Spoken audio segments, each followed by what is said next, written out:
불확실한 시장에 맞설 차별화된 투자 전략 7월 15일 머니쇼 플러스 시작합니다. 오늘 국내 증시 코스피 코스닥 양시장 혼조로 출발했는데 오늘 코스피가 결국엔 3,216선까지 올라섰습니다. 0.4% 상승했고요. 어제 종가 기준으로 3,200선을 넘어선 게 3년 10개월 만이었는데 오늘도 그 기세는 굉장히 좋은 것 같네요. 네, 특히 코스닥이 너무 네. 잘 상승을 하고 있네요. 네, 특히 바이오 주식도 많이 오르고요. 맞아요. 어제는 코스닥이 코스피 대비로는 약간 아쉬운 모습이었는데 오늘은 또 힘을 내주면서 지금 1.6% 상승하면서 812선에서 마무리가 됐습니다. 오늘 수급적으로 보더라도 사실 오전장에 보면은 이제 외국인이 좀 파나 싶었는데 오후 돼서 보니까 다시 한번 외국인이 순매수를 나타내면서 또 시장 상승을 이끄는 모습이었던 것 같습니다. 네, 그렇습니다. 선물을 약간 매도는 하고 있는데요. 네. 그래도 현물 매수가 많아서 시장은 아직 견조해 보입니다. 확실히 그 트럼프의 관세 정책이 엄포다라는 게 이제 시장에서는 좀 지배적인 해석인 것 같고 그에 따라 뭐 뉴욕 증시도 일단은 보합권에서 마무리가 됐는데 오늘 국내 증시도 이런 관세 정책과 관련해서는 상당히 무덤덤한 모습을 나타내고 있고 상승을 계속해서 이어가는 모습이네요. 네, 그렇습니다. 네, 지금 보시고 계신 머니쇼는 SBS BJ과 유튜브에서 실시간 시청이 가능합니다. 더 많은 국내 주식 정보 받아보실 분들은 카카오톡 채널 머니랩 추가하시기 바랍니다. 오늘 증시 인사이트 출연자 전화 연결해 볼까요? 네, 신한투자증권 프리미어 센트럴 금융센터 곽상준 부장 모셨습니다. 안녕하세요. 네, 안녕하세요. 지점 이름이 너무 어려워서 죄송합니다. 지금 이름이 왜 이렇게 긴 감사드립니다. 거예요? 원래 이렇게 길지 않으시지 않았나요? 아, 맞습니다. 이게 원래 좀 부족한 일이 많이 벌어지면은 뭔가 꾸미고 싶은 욕구들이 많이 생기는 거 아니겠습니까? 그래서 네. 길어지고 있습니다. 원래는 이 자리에 나오셨어야 되는데 아쉽네요. 갑자기 일이 생기셔가지고 지금 도로 한복판에 계시는 거죠? 네, 맞습니다. 네. 아니 그나저나 국내 증시 힘이 굉장히 좋은 것 같아요. 요즘에 어떻게 보시나요? 국내 증시에 대해서는? 이건 강세장이라고 표현하는 게 맞죠. 이 많은 분들이 지난 20년간 강세장이 없어왔기 때문에 이런 강세장에 당황하고 있는 모습을 저는 계속 발견하고 있습니다. 강세장의 일반적인 특징이 뭐냐 이렇게 물어보신다면 저는 이렇게 말하고 싶어요. 바로 장중 조정이다. 이렇게 표현할 수 있는데 최근에 보시면 아시겠습니다만 계속해서 장중 조정이 나타나고 있지 않습니까? 네. 네, 이거의 전형적인 강세장의 표현이다. 이렇게 볼 수 있겠습니다.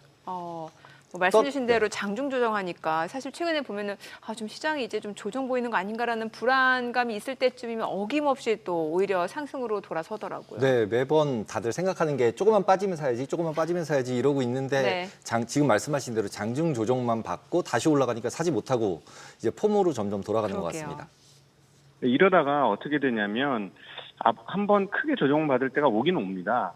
그런데 그때쯤 무슨 생각을 하냐면 이렇게 많이 빠졌으니까 이제 정말 끝났다 이런 생각을 하거든요. 네. 근데 그때도 다시 치고 올라옵니다. 그래서 고점을 돌파하죠. 그러면 사람들이 이제 그때부터는 어떻게 되냐면 이번은 정말 진짠가 보다 이런 생각을 하면서 생각이 바뀌기 시작합니다. 보통 강세장의 초장기 강세장인 경우는 그런 조정을 두세 번 거치면서 계속해서 올라갑니다. 네. 그러면 이제 어떻게 되냐면 말기 쪽으로 가면 사람들이 거의 제정신을 못 차리면서 이성을 잃는 장들이 오죠. 그러면 이제 광기가 시작되는 그런 시장이 오는데 아직까지 거기까지 가려면 시간 굉장히 많이 남아 있고요. 그리고 한국 시장의 밸류에이션은 그렇게 비싸냐? 그렇게 비싸지 않기 때문에 지금 이미 바닥에서부터는 뭐 한 700포인트 올라와서 부담스러운 것처럼 여겨지지만 장기적으로 봤을 때 이제 겨우 장부가치 1배 이상으로 넘어왔기 때문에 아직 끝은 아니다. 이렇게 보는 게 맞을 것 같습니다. 그리고 원래 주식시장은 의심의 벽을 타고 오르는 게 주식시장입니다. 네. 사실 올해 들어서 지금 우리 코스피가 수익률로만 놓고 봤을 때는 글로벌 증시 대비 1등이잖아요. 네. 네, 근데 아직도 이제 충분히 더 올라갈 룸이 남아 있다 이렇게 보시는 거면 어느 정도 상승 여력이 있다라고 보시는 거예요? 그러니까 우리나라가 지금 정책적인 변경이 있었지 않습니까? 상법 네. 개정이 있었고 그다음에 이제 지금 얘기가 나오는 게 배당수도 분리과세라는 아주 폭발적인 법안 이야기가 나오고 있는데요. 이게 이제 만약에 잘 이루어지고 또 하나 조건값 중에 하나인 거래소가 매우 적극적으로 시장 어떤 밸류업을 위해서 활동을 하게 된다면 1번의 예를 보시는 게 맞을 것 같습니다. 1번 같은 경우는 2013년부터 시작된 구조개혁이 2014년 증권거래소에서의 적극적인 밸류업 시행으로 인해서 2014년부터 2024년까지 10년간 1만 포인트였던 주가가 무려 4만 포인트까지 증가를 합니다.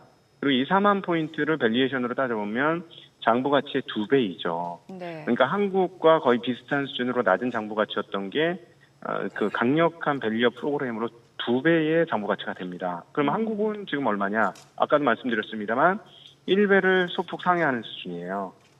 그러면 일본처럼 우리가 밸류업의 흐름들을 잘 지도하고 이끌어 나간다면 어떻게 될 건가? 일본의 예를 보면서 상상하실 필요가 있을 것 같습니다.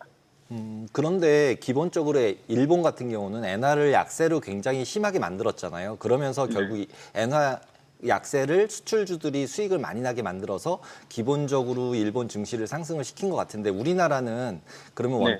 달러원 같은 경우는 지속적으로 일본처럼 약세가 될 수 있다고 보시나요? 그거는 뭐 조금 별개의 얘기라고 생각을 하고요. 그런 측면에서 뭐 일본이 4배를 갔으니 우리나라는 4배를 갈 수 있느냐라고 물어보신다면 뭐 꼭 그렇진 않을 거라고 생각을 합니다. 그리고 일본처럼 엔화를 약세로 끌고 가는 게 또 옳지도 않다라고 저는 개인적으로 생각을 하고요. 그래서 일본 엔화 약세만큼 우리가 원화 약세가 될 거다. 저는 개인적으로는 그건 그렇게 생각하지 않고 오히려 제가 보기에는 엔화보다는 훨씬 원화가 강세되는 흐름들이 나올 것이다. 그건 왜냐하면 국가 부채가 일본만큼 많지 않기 때문에 일본의 논리와 우리의 논리는 조금 다르다라는 개념으로 생각할 수 있겠고, 그래서 그러면 뭐 일본은 엔화 가치 때문에 주가가 올랐다라고 생각하시는 분들은 그런 정도 할인해서 한국 시장을 적용하면 어떨까 하는 생각은 가지고 있습니다. 뭐 어찌됐건 지금 시장에서 가장 큰 좀 불확실성 변수로 꼽자라고 하면은 이제 트럼프 대통령의 관세 정책이 될 것 같은데 이 부분은 이제 시장에 미치는 영향은 거의 뭐 좀 제한적이다 이렇게 볼 수 있는 건가요? 아니면 언제라도 좀 시장을 뒤흔들 만한 변수라고 보시는지요? 저는 시장에서 정말 위험 변수는 트럼프가 아니라 미국의 그 금리 상황, 채권 상황이라고 생각을 합니다. 채권, 예. 네네, 그게 훨씬 위험해요. 왜냐하면은 지금 전 세계적 주요국 채권 금리가 미친 듯이 금리가 위로 치솟고 있습니다. 네. 이게 정상이 아닌 거거든요. 지금 일본의 30년물 국채 금리도 근래 들어 사상 최고치를 금리를 돌파했고, 즉 채권가가 거의 폭락한 거고요. 예. 따라서 그 독일도 30년물 분투채 금리가 엄청나게 올랐어요. 그리고 미국도 미국 10년물 국채 금리가 도무지 잘 떨어지지 않지 않습니까? 근데 사실은 이 주식을 하는 입장에서 높은 금리는 절대적으로 부담이거든요. 그렇죠, 예. 그럼에도 불구하고 왜 지금 미국 시장이 저렇게 고공행진을 하고 잘 갔냐? 뭐 트럼프가 차기 연준 인사 의장을 자기가 원하는 사람으로 낙점을 하게 될 경우 당연히 비둘기적으로 완화적으로 그 통화 정책을 할 것이고, 그럼 단기 금리는 내려갈 것이고, 그러면 주식시장 좋을 것이고, 이 논리가 지금 돌아가고 있는 거거든요, 미국 시장에서. 예. 그런데 실제로 만약에 관세 뚜껑을 열어서 관세가 인플레이션을 자극했고, 그래서 채권 시장이 앞불사 이거 안 되겠다 해서 채권 매도를 하게 될 경우 금리가 만약에 여기서 더 치솟아 왔다. 그럼 연준이 과연 금리를 2번 내리겠다고 올해 얘기를 했는데 그걸 네. 실행할 수 있을까요? 그래서 그걸 실행을 못하면 아마 시장은 굉장히 큰 충격을 받을 겁니다. 그래서 네. 지금 너무 조금 미국 시장이 좀 안이한 거 아닌가 하는 그런 생각을 저는 개인적으로 많이 갖고 있어요. 네, 맞습니다. 저도 완전히 동의해요. 금리가 예. 가장 훨씬 중요한데 지금 어저께 같은 경우도 거의 30년 채권 금리 같은 경우 5%를 다시 시도하고 있거든요. 그래서 지금 말씀하신 대로 금리가 올라가서 5% 이상 갔을 때 글로벌 증시 전체가 발작을 일으켰던 적이 여러 번 있었기 때문에 지금 너무 이게 한쪽으로 치우쳐져 있는 모습을 보여주고 있지 않나 싶어요. 근데 이제 이런 경우에도 국내 주식 시장이 훨씬 더 강하게 유지가 될 수 있다고 보시나요, 부장님께서는? 네, 굉장히 좋은 질문인데요. 한국은 지금 정책발 강세입니다. 그러니까는 글로벌 시장하고 완전히 지금 이격이 벌어졌지 않습니까? 그러니까는 생각을 해보십시오. 지금 부동산 쪽에서 자금이 6월 27일 대책 이후로 조금 막는 그런 흐름이 나왔잖아요. 근데 여기에서 주식시장 키워주겠다고 배당소득 분리과세까지 정말 직진해서 간다. 그러면 내가 자산을 가지고 있는 사람은 어떻게 결정할까요? 부동산의 소위 말하는 ROE라든가 내부 수익률 뭐 이런 것들을 따져보면 굉장히 낮은 수준이에요. 그러나 안정적으로 자산 가격이 오를 거라는 확신과 믿음 속에서 부동산 투자를 하는 건데, 예를 들어 주식으로 투자를 했는데 튼튼한 기업에 투자를 했는데 배당률이 세후로도 4% 이상 나왔다. 이렇게 되면 자산가들의 생각이 지금과 똑같이 돌아갈까요? 거기에 대한 상상력이 좀 필요한 상황입니다. 그래서 국내 증시는 글로벌리한 상황하고 지금 전혀 판이하게 다른 국내 내부적인 정책 효과로 가는 거라서 좀 따로 띄워서 보는 게 훨씬 맞지 않을까? 저는 개인적으로 그렇게 생각하고 있습니다. 근데 지금 대부분의 사람들이 부동산에서 이제 현재 정권 자체에서 부동산에서 주식으로 머니무브를 만들려고 한다, 돈이 움직이게 하려고 한다라고 생각을 해서 주가가 강세를 유지하고 있잖아요. 그리고 이제 한쪽에서는 이제 미주가 아니라 한국 주식이다, 그러면서 미국 주식을 팔고 한국 주식으로 돌아올 거다라고 생각하시는 분들도 많은 것 같아요. 근데 부동산 쪽에서 움직이는 국내 주식시장을 움직이는 돈의 양하고 그다음에 미국 주식을 팔고 한국 주식으로 넘어오는 돈의 양하고 어느 쪽이 더 클 것 같다고 생각이 드시나요? 좋은 질문이신데요. 사실 그건 정확한 건 아니고 대부분 다 후행적일 거라고 생각합니다. 지금 작년도 수준의 미국으로 나간 한국 자금이 무려 141조 원이에요. 그럼 이 돈이 언제 들어올까 생각을 해보면 저는 생각보다 지수가 많이 오른 다음에 돌아올 것 같습니다. 예를 들자면 뭐 한 3,000포인트가 아닌 4,000포인트 이 정도까지 주가가 올라가면 그때서야 그 자금들이 돌아오지 않을까 싶고요. 그다음 부동산 자금은 더 늦게 들어올 거라고 생각합니다. 왜냐하면 머니 무브라는 건 사람들이 판단이 끝났을 때부터 이루어지는 거기 때문에 지금 유동성이 막힌 효과가 언제 나타났냐? 과거 우리가 이제 금융시장에서 따져보면 금리 정책이라든가 유동성 정책이 효과를 발휘하는 데는 대략 한 6개월 정도 걸리거든요. 그러니까 부동산 시장에서의 자금 머니 무브도 적어도 내년은 돼야 본격적으로 움직이지 않을까라고 생각합니다. 그래서 오히려 지금은 그것 때문에 시장이 오른다라기보다 그거에 대한 기대감으로 오르는 거지 그 자금이 이동해서 움직이는 건 제가 보기에는 내년도 이후 뭐 그런 데까지 좀 시계열을 좀 늘려서 봐야 되지 않을까 싶습니다. 근데 조금 아까 이제 140조라고 말씀하셨는데 140조 같은 경우 투자가 되고 그다음에 실제로 작년 같은 경우는 미국 주식이 급등을 많이 했고 국내 투자자가 투자를 많이 했던 기업들 가격 주가가 많이 올랐잖아요. 네. 그러면 최소한도 10에서 20% 정도는 수익이 난 것 같거든요. 그러면은 네. 실제로 거의 한 28조 정도 실제로 수익이 난 건데 국가 전체로 보면 그 돈이 아직 원화로 바뀐 건 아니잖아요. 그렇죠. 그러니까 일부는 좀 팔고 한국 주식으로 돌아올 경우에는 그 금액이 이제 어느 정도 임팩트를 주지 않겠냐 이런 분들도 있으시더라고요. 당연히 임팩트를 주는데 그거는 생각보다 되게 늦게 올 거라는 얘기입니다. 제 생각에는. 왜냐하면은 미국도 지금 나쁘지 않잖아요. 네네. 작년도 연초부터 해가지고 누적적으로 보면 지금 한국 시장이 올해 뭐 35%씩 올라가지고 되게 좋은 것 같지만 네. 작년 연초부터 비교해 보면 미국 시장 수익률이 더 좋습니다. 그래서 언제 자금을 움직이냐면 수익을 보고 움직이는 건데 한국 주식 시장이 압도적으로 높은 수익을 보여주면 그때에서야 움직일 거예요. 이 인간의 본성이기 때문에 어쩔 수가 없어요. 그래서 네. 생각보다는 되게 늦게 움직일 거다 이렇게 생각하시면 되고 지금은 거기에 대한 기대감은 작동될 수 있죠. 그러나 실제는 훨씬 시간이 후일 거다 이렇게 생각합니다. 저도 이제 부장님 의견에 좀 동의를 하는 게 사실 이제 미증시에서 수익을 내신 분들이 국내 증시로 돌아오려고 하더라도 국내 증시에서는 이제 업종 종목 순환매가 굉장히 빠르게 나타나기 때문에 이게 쉽게 어떤 종목, 어떤 섹터를 포트폴리오에 넣어야 될지 지금 판단이 쉽지가 않거든요. 자, 그런 네. 측면에서 지금 시장 어떤 섹터 종목을 가져가는 게 국내 증시에서 이런 사실 요즘 체감 지수는 그렇게 높지 않다는 분들 많으시거든요. 그렇죠. 예. 왜냐하면은 절대 투자할 대상이 아니라고 생각했던 금융주들이 올랐죠. 그러게요. 예, 그렇기 때문에 체감 지수가 없는데 자 이렇게 생각하십시오. 20년 전하고 지금하고 총 자산 규모와 유동성 총 규모와 그다음에 주식시장 거래 규모와 이런 것들을 감안해 봤을 때 대표적인 최근 상승 금융주인 증권주를 봤을 때 지금 현재 주가가 2007년도 주가보다 낮아요. 얘네들이. 근데 그때보다 지금 20년 지났으면 자금 사이즈와 그다음에 총 거래 규모가 얼마나 늘었겠습니까?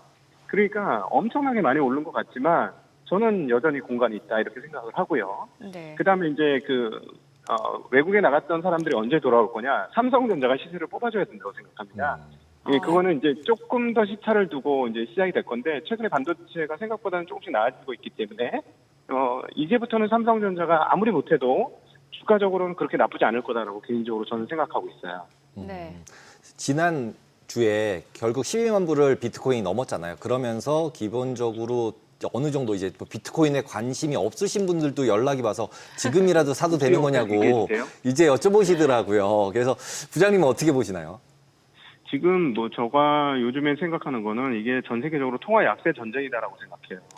그러니까는 뭐 비트코인만 그런 게 아니라 통화를 대체할 수 있는 것들이 다 오른 거예요. 그게 이제 금이 있고 비트코인이 있고 그다음 주식이 있는 겁니다. 그래서 그 일반인들은 열심히 일하는 사람들은 정말 앉아서 바보 되기 딱 좋은 시장이에요. 왜냐하면 이렇게까지 재정이 확장되고 통화가 확장되니까 통화 가치가 떨어지고 당연히 그걸 예상한 자산의 포지션을 갖고 있는 사람은 적극적으로 투자를 하고 이런 상황들이 오면 자연스럽게 물가는 계속해서 올라갈 겁니다. 그래서 제 생각에는 그 일반 현금을 피할 수 있는 자산을 가지고 있는 건 어쩔 수 없는데 저처럼 보수적인 사람은 현금 흐름이 확보되는 걸로 가자. 이렇게까지밖에 말씀 못 드리겠어요. 그러니까는 주가가 오르면 가격이 오르면 자산 가격이 오르면 당연히 일반인들의 생각과 관심이 더 쏟아질 수밖에 없는데 거기에 관심이 너무 많이 가진다는 거는 자산 가격이 너무 많이 올랐다는 겁니다. 그래서 위험도 같이 커진 거라서 저는 자산 시장에서는 위험만 피해도 좋은 결과를 얻을 수 있기 때문에 아무리 좋아 보여도 위험이 같이 커졌다면 피하자라는 입장입니다. 그래서 지금 비트코인을 매수하기는 다소 좀 부담스러운 측면이 있다. 이런 의견이신 거네요, 그러면. 싼 주식도 많습니다. 싼 주식이 많다. 네. 저렴한 네, 주식들 넘치니까요. 저렴한 네. 주식들 고르시면 됩니다. 알겠습니다. 부장님, 다음번에 스튜디오로 나와 주세요. 네, 알겠습니다. 고맙습니다. 네, 오늘 네. 고맙습니다. 감사합니다.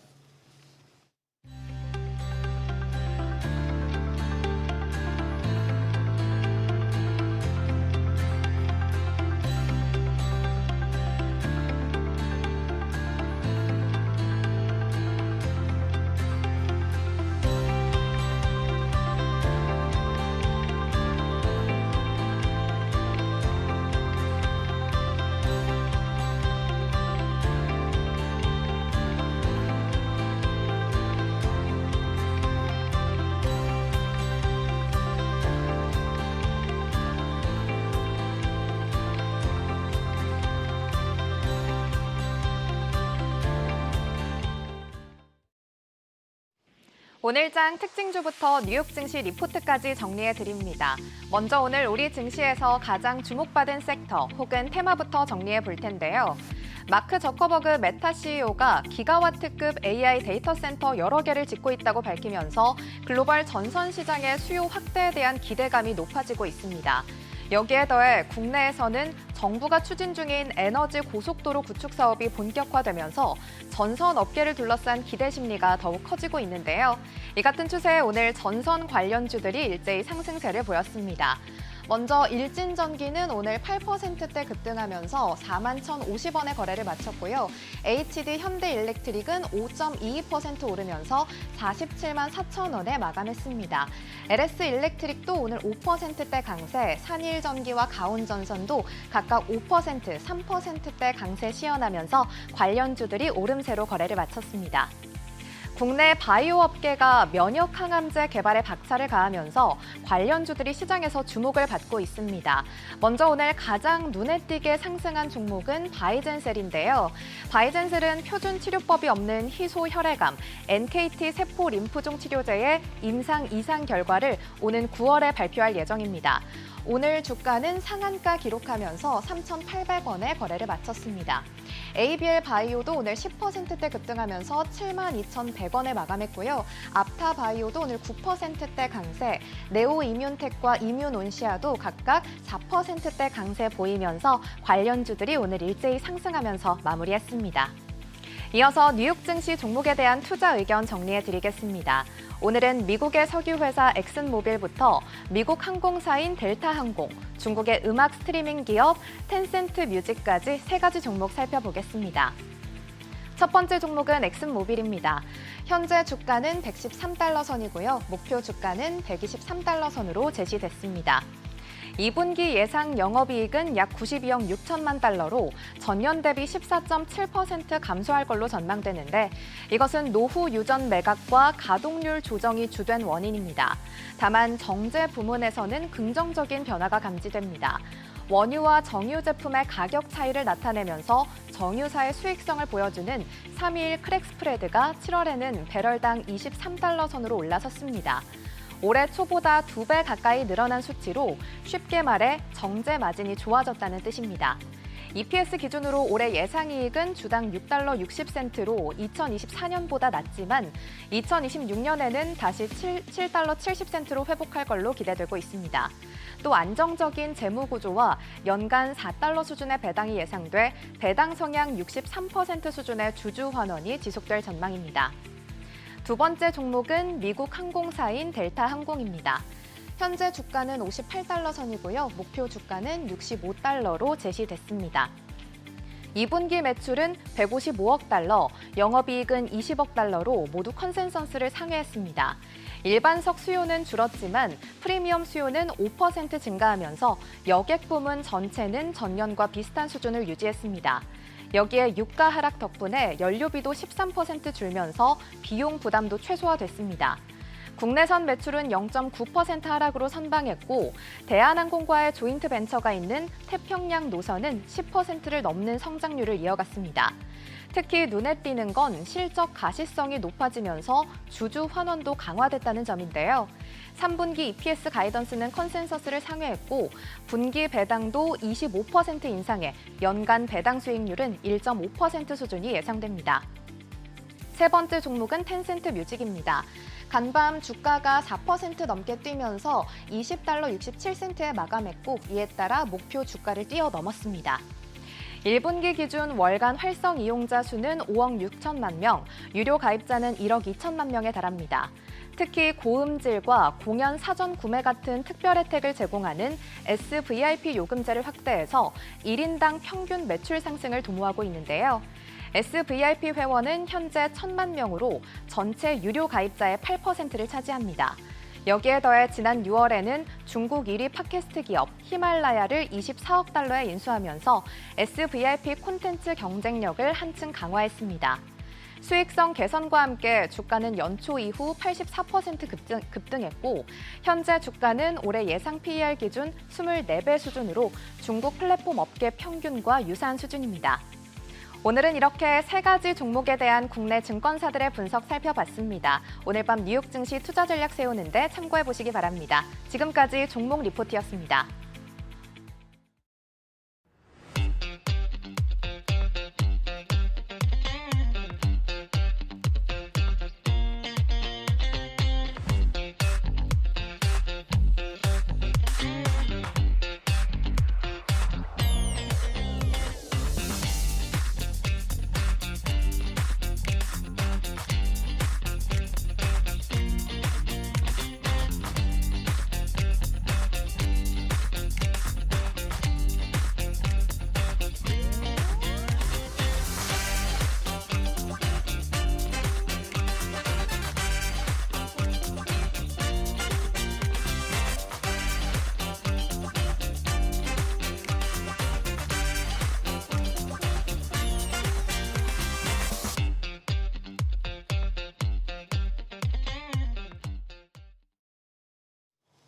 지난달 27일에는 대출 규제가 발표됐고 이제 곧 세법 개정안이 발표될 예정입니다. 이번 개정안에는 부동산 세제보다는 자본시장에 집중한다고 하는데요. 어떤 내용이 담길지 전망해 보겠습니다. 세무법인 리치 이정원 대표 모셨습니다. 어서 오세요. 안녕하세요. 반갑습니다. 지난 6월 27일에 결국 부동산 대책이 나오면서 대출 규제가 굉장히 세게 나왔는데 그 다음에도 추가적인 대책이 나온다고 하는데 어떤 대책들이 또 추가로 나오는 건가요? 우선은 6월 27일 날 좀 생각보다 강도가 좀 셌었던 것 같습니다. 그래서 시장 반응도 그렇고 제가 상담할 때도 많은 분들이 좀 놀라셨는데 이제 부동산 대책에서 이제 대출 규제 즉각적으로 발현되는 게 확실히 대출인 것 같습니다. 왜냐하면 네. 대출은 그 다음 날부터 바로 이제 실현이 되기 때문에 그래서 가계부채 점검 회의에서 관리 강한 이제 방안 수립하겠다 그래서 가계대출 총량에 대해서 계속 얘기가 있었는데 이 부분에 대해서도 좀 축소를 하고 그다음에 관리 조치 범위도 좀 확대를 하겠다. 근데 아무래도 핵심은 그거죠. 주택담보대출 한도가 6억 원. 네. 6억 원이 한도다라고 했었던 부분이 좀 강했던 것 같고요. 그다음에 주택 구입을 할 때 6개월 이내에 또 전입도 해라. 만약에 대출을 받으면 전입 의무를 이제 부여를 했다라는 게 제가 봤을 때 영향이 큰 것 같습니다. 네. 아무래도 가계부채가 여전히 좀 높은 수준인 것 같습니다. 이제 한국은행에서도 계속 예의주시하고 있고, 그다음에 부동산 관련 대책 발표 이후에 이제 후속 조치 또 어떻게 나오느냐. 네. 지금 그런 것들에 대해서도 사실 저희들도 많이 여쭤보시는데. 안 그래도 6월 27일 부동산 이제 자금 이거 관련된 이제 대출 규제 이후에 7월 3일 날 바로 요즘 이제 이게 좀 빨라졌습니다. 네. 예전에는 한 달 정도 텀 두고 이제 저희 이제 전수조사 하겠습니다. 다양한 것들에 대해서 보도 자료가 올라오곤 했었는데 7월 3일이니까 딱 일주일 지나고 나서 바로 이제 현장 점검 실시하겠다라고 국토부에서 이제 보도 자료가 바로 올라왔습니다. 그러니까 일주일 만에 현장 점검을 강화한다라는데 그러면 현장 점검을 두고 이제 핵심적으로 봐야 될 사안들이 있다고 하는데 그럼 어떤 것들이 있는 거예요? 네, 우선은 이제 해당 보도자를 보면 이제 쉽게 네. 알 수 있는데 현장 점검 시작으로 계속 이제 불법 행위를 감시를 하겠다라고 해서 그간에 대한 사항들을 쭉 올려주는데 사실 이걸 보기 전에 이제 어디부터 좀 보면 좋냐면요. 올해 3월 19일이었습니다. 네. 그때 토지거래 허가구역을 이제 부랴부랴 다시 강남 3구랑 용산을 묶은 적이 있었죠. 그때 큰 이제 하나의 이제 주택시장 안정화 방안으로 나왔었는데 그때도 마찬가지였습니다. 2주 있다가 현장 점검을 엄청 엄격하게 했었고 매 월마다 요즘 계속 하고 있거든요. 그것의 하나의 일환입니다. 그래서 대상 지역이나 인원을 더 확대하겠다. 그래서 정부 현장 점검을 강화하겠다고 했고요. 그간의 합동 현장 점검 사례들이 계속 보도자료로 이제 차곡차곡 켜켜이 쌓이고 있는데 지금 이제 강남 3구랑 용산, 성동 말 그대로 이제 한강 벨트 라인으로 많이 조사가 일어나고 있습니다. 왜냐하면 이제 강남 3구랑 용산은 이제 토지거래 허가구역이 묶여 있다 보니까 이제 실거주 2년을 살아야 되니까 그건 도저히 안 되겠다 싶어서 옆에 이제 풍선효과처럼 옆에 네. 지역들이 가격이 이제 급등을 했기 때문에 그런 부분들에 대해서 이상 거래가 좀 있다라고 해서 기획조사하고 의심거래 적발하겠다. 네. 특히나 이제 서울 이외의 지역으로는 이제 과천하고 분당이 좀 메인의 지역이죠. 여기로 확대를 하고 점검반도 6개에서 뭐 6개로 확대를 하겠다. 그래서 현장 점검을 강화하는데 핵심적으로 보겠다라는 건 보도자료에서 4가지입니다. 네. 이 4가지가 첫 번째로 이제 자금 조달 계획서 내용이나 증빙자료 검토를 하겠다라는 거고, 그다음에 두 번째로는 사업자 대출 용도 외에 유용해서 대출 규정 위반했는지 안 위반했는지 사실 1번하고 연결되는 거거든요. 그래서 네네. 저는 이 주택을 20억의 주택을 이제 1억에 구입을 했습니다라고 사실 상세 내역을 쓰는데 이 사람이 소득이 도저히 이게 안 되는데 네. 그러면 알고 봤더니 뭐 사업을 운영하시던 분이 법인 대출을 끌고 와서 주택 자금으로 썼다거나 이런 부분들에 대해서도 이제 솔직히 좀 많이 엄격하게 지금 보고 있는 것 같고요. 그다음에 세 번째는 토지거래 허가구역에 대한 실거주 의무입니다. 이거 네. 위반을 했는가? 말 그대로 토지거래 허가구역은 2년간 실거주를 무조건 해야 되는데 사실상 좀 안 하고 있진 않나. 이 현장 점검을 좀 더 이제 타이트하게 한다는 얘기는 진짜 실제 방문을 해서 진짜 이 사람이 거주하고 있는지, 그다음에 주변의 분들의 인터뷰를 통해서 그런 것들을 확인하려고 하더라고요. 그다음에 네 번째는 이것도 이제 약간 이제 많은 인터넷상에서 떠돌던 그런 부분들이 있었는데 수치상으로도 어느 정도 많이 드러나서 네. 외국인의 부동산 거래 불법 행위 여부도 좀 보겠다. 왜냐하면 외국인은 이제 자국에서 대출을 받고 갖고 오면 우리나라는 말 그대로 지금 이번에 대출 규제로 인해서 6억 원까지밖에 대출을 못 받는데 자국에서 대출 받고 오는 걸 솔직히 확인할 길이 없기도 그렇죠. 하고 예. 그다음에 핵심 또 그게 있습니다. 이제 주택 관련해서 가장 세제 혜택이 큰 건 비과세인데 네.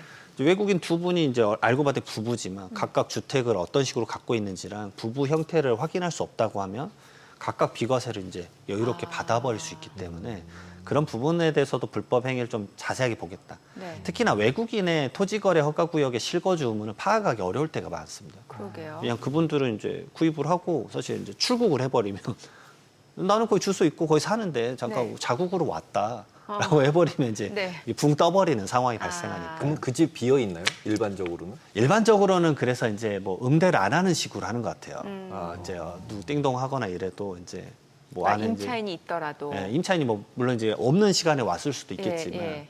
그런 식으로 좀 피해가려고 하는 게 좀 이제 좀 나오지 않았나. 그런 부분들에 대해서 제가 봤을 때 이번에 7월 3일 현장 점검 한다고 했으니까 분명 이것에 대한 자세한 내용은 아마 8월이나 9월에 또 나올 겁니다. 그래서 그때 이런 사항들을 좀 면밀히 이제 국토부에서 알려주지 않을까 싶습니다. 근데 자금 조달 계획서는 원래 부동산 특히 아파트 얼마 이상 되는 걸 취득할 때는 이건 항상 보는 내용이었잖아요. 맞습니다. 원래. 이제 아파트의 이제 실제 매매가액이 예. 6억 원 이상이거나 아니면 조정 대상 지역 또는 투기과열 지구에서의 주택을 구입한다. 그러면 무조건 썼어야 네. 되는 상황입니다. 네. 음. 그럼 이걸 조금 더 이제 구체적으로 보겠다라는 거네요. 맞습니다. 이 지역 부분에 대해서 사실은 이제 허투루 쓰는 경우가 많아요. 아, 실제 실무적으로 이제 접근을 하면 이제 중개사님들이 이제 전화 받고 어떻게 구입하셨어요 하면은 이 사항을 매수자분들이 경험할 일이 많지 않다 보니까 사실 집을 사는 행위 자체를 평생에 몇 번 안 하니까 그냥 뭐 제 돈으로 샀습니다. 뭐 이렇게 간단하게 말씀하시는데 절대 그러시면 안 돼요. 왜냐하면 이제 대출은 얼마 받았고 그렇죠. 예. 혹시나 부모님으로부터 돈을 뭐 빌렸거나 아니면 증여를 했다 그러면 그런 내역들을 상세하게 써야 됩니다. 자기 자본과 타인 자금이 있는데 그 부분은 내역을 정확하게 좀 써야 네. 그래도 부동산원이나 아니면 시군구청에서 본인의 소득에 맞게 이런 걸 구입을 했구나라고 확인할 수 있는데 그게 아니고 너무 대충 쓰면은 뭐 최근에 제 사례 같은 경우는 예. 12억 원의 주택을 사는데 그냥 제 자금으로 샀습니다 해가지고 12억 써버린 거예요. 근데 그분의 이제 소득을 아무리 봐도 12억 원이 번 게 없는데 이게 어떻게 된 거냐 이렇게 이제 확인할 수 있는 거죠. 보통 그렇게 된 다음에 걸렸다. 그러면은 그 산 분들은 어떻게 되는 거예요? 보통 세무조사 나오고. 세무조사만 받는 거예요? 바로 그렇지 않습니다. 네. 첫 번째로는 바로 이제 그 실태에 대해서 이제 요청이 날라옵니다. 그게 이제 실터. 첫 번째로는 그러니까 한국부동산원이랑 시군구청에서 연락이 옵니다. 예. 구청에서. 네, 그래서 이 두 군데에서 이제 명확하게 소명이 안 되면 이제 이렇게 말씀을 하시는 거죠. 그 당시에 제가 이제 너무 허투루 썼다. 사실은 이런 내역이었다. 근데 거기서 이제 근데 이 부분은 명확하게 부모님으로부터 증이 아니냐. 그럼 그걸 이제 국세청으로 이관을 시키는 거죠.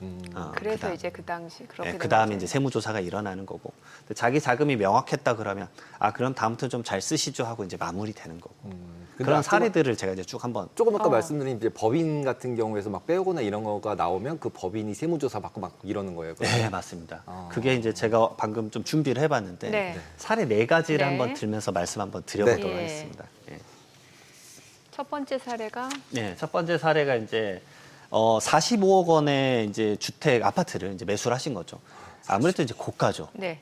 사례들이 대부분 이제 이렇게 고가로 나옵니다. 이 현장 점검 사례를 말씀드린 이유는 가장 최근에 있었던 국토교통부 보도 자료입니다. 5월 달에 있었던 자료고요. 이 보시게 되면 A법인, B법인, C법인으로부터 자금을 조금씩 빌려서 이제 자기는 구입을 했다라고 주장을 하셨는데 이 법인의 이제 대부분 대표자가 이제 배우자나 부모님이신 거예요. 그러니까 이 자금의 적정성 따져볼 거고, 그다음에 두 번째로는 이제 정당한 회계 처리를 안 한 거죠. 이제 빌렸으면 그것에 합당한 이제 이자 지급을 했느냐 이런 여부들을 볼 건데 그런 회계 처리가 명확하게 안 돼 있었던 것 같습니다. 네. 그럼 이게 이제 국세청으로 통보되게 되면 이제 법인에 대한 세무조사도 사실 일어날 수 있습니다. 왜냐면 저 가족법인 형태가 요즘 많이 이제 들여다보는 형태거든요. 네. 특히나 연예인이나 이런 분들도 연계돼 있는데 가족법인 형태를 하게 되면은 이 가족법인에서 그럼 매출을 어떻게 일으키나 말 그대로 이제 대표 회사로 이제 이게 따로 형태만 만들어 놓은 거지 실질적으로 여기서 영업을 하는 게 맞는가 이런 부분들까지 연기해서 볼 수 있죠. 결국은 이제 주택 자금에 대한 소명을 안 되게 되면 그 부분만 보는 게 아니라 이렇게 법인이 연결돼 있으면 법인 형태까지 연결돼서 세무조사가 일어날 수 있다. 그런 부분들 좀 유념하셨으면 좋겠습니다. 그럼 제대로 인정이자 내고 하면은 맞죠. 회계 처리만 제대로 했다 그러면 하면은. 여기까지는 처음에 소명했었을 때 명확했을 예. 테니까 그럼 국세청으로 통보까지 안 갈 수도 있는데 그럼 그 명확하게 한다는 게 그러면 이제 금전 대차 계약 같은 걸 쓰고 맞습니다. 이자도 정확하게 날짜마다 주고 받고 이런 걸 다 맞습니다. 기록만 남겨놨으면 이렇게 해도 된다는 거네요. 맞습니다. 그래서 그것에 합당한 이자를 줬는가 네. 그리고 그것에 따른 이제 이자에 대한 사실은 원천 징수도 해야 됩니다. 원천 징수도 이자. 해야 돼요. 우리가 이제 근로소득 받을 때 원천 징수하듯이 이런 이자 이자는 이제 대부분 여기가 대부업체는 아닐 거기 때문에 네네네. 법인이 그러면 비영업 대금의 이익이라 그래서 네. 지방소득세 포함해서 27.5%를 원천 징수합니다. 아. 저는 실제 그러게 업무를 도움 드리고 있고요. 네. 또 다른 사례도 좀 소개해 네. 주세요. 그다음에 이제 두 번째 사례 한번 보시게 되면은 이제 이게 가장 이제 뭐랄까요 보편적인 케이스라고 볼 수 있습니다. 이 매수인 아들이 이제 35살인데 네. 본인의 소득에 맞지 않게 주택을 샀다라고 봐서 이제 이런 조사 리스트업이 되는 거거든요. 23억 8천원짜리를 산 건데 아파트를 샀는데 과연 당신의 취득 자금이 어디서 난 거야? 근데 여기서 이제 좀 말씀드리고 싶은 게 여러 가지가 있는데 첫 번째로는 그겁니다. 이 보도 자료를 자세하게 읽어보면 이분에게 수차례 요청을 했어요. 어떻게 자금이 된 거냐? 수차례 요청을 했는데 답변 한 번도 안 하신 거예요.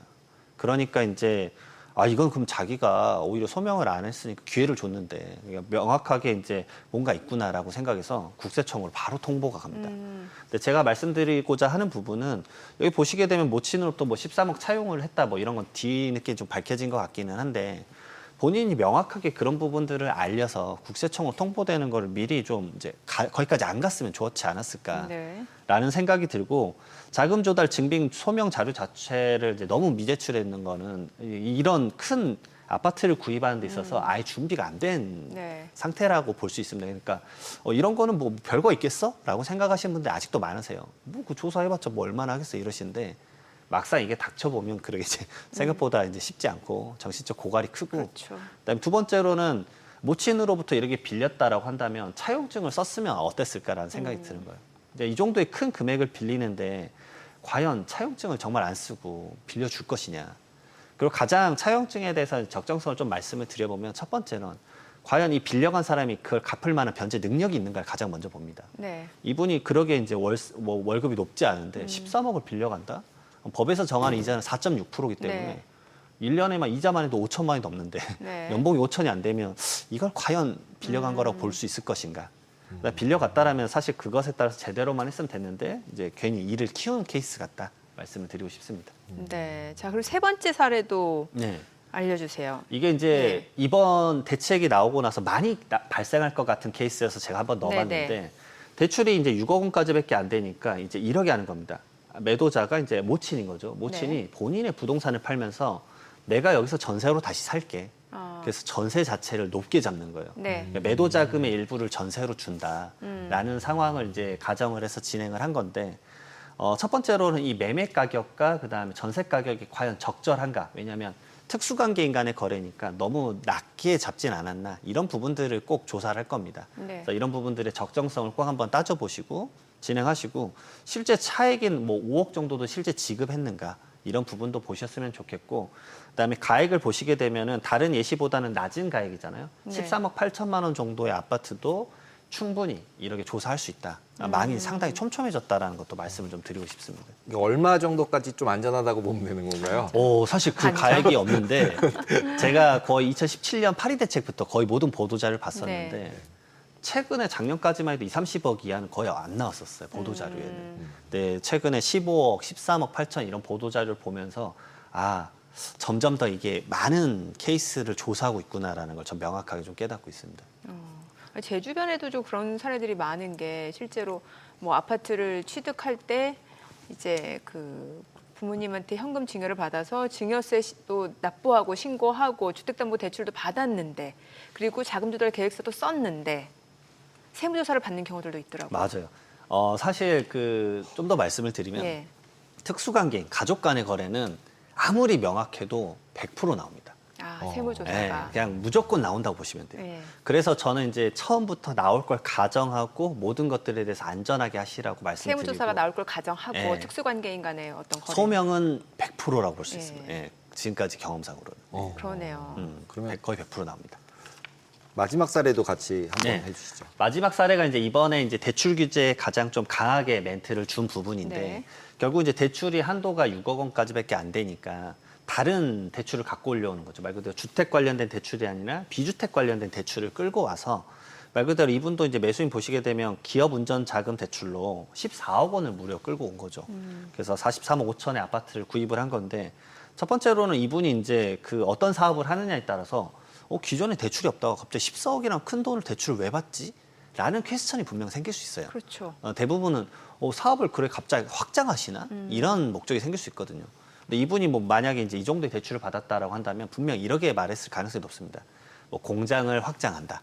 공장을 새로 매수를 할 겁니다. 뭐 이런 식의 이제 말을 했었을 텐데 근데 그걸로 실제적으로 집행한 건 아파트 주택을 구입을 하는데 써버렸으니 사업용도 외로 써서 유용의 의심을 받아서 이거 이제 금융위원회 통보가 돼서 이게 이제 제가 알기로 한 번 적발되면 1년간 대출 금지고 두 번 적발되면 이제 5년간 대출을 이제 못 받습니다. 그러니까 그런 부분은 사업에도 큰 타격이 갈 수 있고 이번에 대출 규제였지 않습니까? 그러니까 대출 관련된 규제가 앞에 말씀드렸던 다양한 세무조사 사례보다는 더 많지 않을까라는 생각이 들어서 이런 부분은 좀 정말 유념하셨으면 좋겠다.